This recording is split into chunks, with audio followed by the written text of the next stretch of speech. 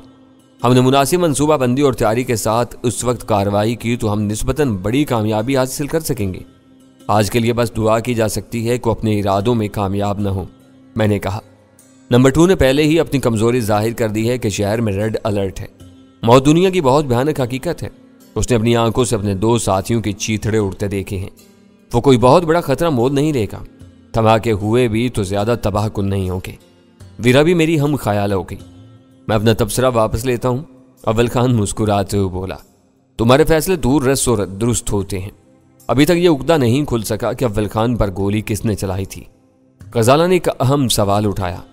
وہ واقعی ایک معمہ تھا۔ ایک بات بہرحال صاف ہو چکی تھی کہ اول خان پر کیے جانے والے ناکام قاتلانہ حملے میں ایمن اور اس کے 4 بھارتی معاونوں میں سے کسی کا ہاتھ نہیں تھا۔ وجے ہماری قید میں تھا۔ ٹیم کے بقیہ ارکان میں سے کوئی اس حملے میں ملوث ہوتا تو آپریٹرز میں ہونے والی گفتگو میں اس کا کوئی نہ کوئی ذکر ضرور ہوتا۔ اس وقت میدان میں ہمارا وہی ایک حریف تھا جس نے 2 چہرے اپنائے ہوئے تھے۔ ایک چہرہ برین ڈیوڈ کا تھا، دوسرا نک اور ٹام کی ٹیم کا تھا۔ اندر سے وہ سب آپس میں ملے ہوئے تھے، مگر ظاہری طور پر نک نے بین سے اپنی لاتعلقی کا اعلان کیا ہوا تھا۔ ہم چاروں پس پردہ رہ کر ایک مدت سے کام کرتے چلے آ رہے تھے۔ ہمارے بارے میں صرف ہمارے دشمن ہی کچھ نہ کچھ جانتے تھے۔ عام لوگوں کو ہمارے بارے میں کوئی علم نہیں تھا، لیکن جلال اور اول خان کی بات بہت مختلف تھی۔ وہ دونوں ایک تسلسل کے ساتھ اپنی ذمہ داریاں نبھا رہے تھے۔ ان کے ہاتھوں بہت سے لوگ اپنے کیفر کردار کو پہنچے تھے۔ انہی میں کوئی ایسا کینہ پرور شخص بھی ہو سکتا تھا جس نے کبھی اول خان کے ہاتھوں کوئی ذک اٹھائی ہو اور بدلہ لینے کے لیے اسی روز اول خان پر حملہ کر بیٹھا ہو۔ شہر میں اول خان کے ہاتھوں پٹے ہوئے ایسے کسی شخص کا سراغ لگانا آسان نہیں تھا۔ شہر میں میرے 50 دشمن ہوں گے۔ اول خان نے ہنستے ہوئے بہت سرسری انداز میں وہی بات کہہ دی جو میرے دل میں تھی۔ ان میں سے کوئی بھی گیدڑ ایسا اوچھا وار کر سکتا ہے۔ میں تو بس اس بات پر اپنے رب کا شکر گزار ہوں کہ وہ شخص اپنے ارادے میں ناکام رہا اور مجھے اپنی قوم کی خدمت کے لیے مزید زندگی مل گئی۔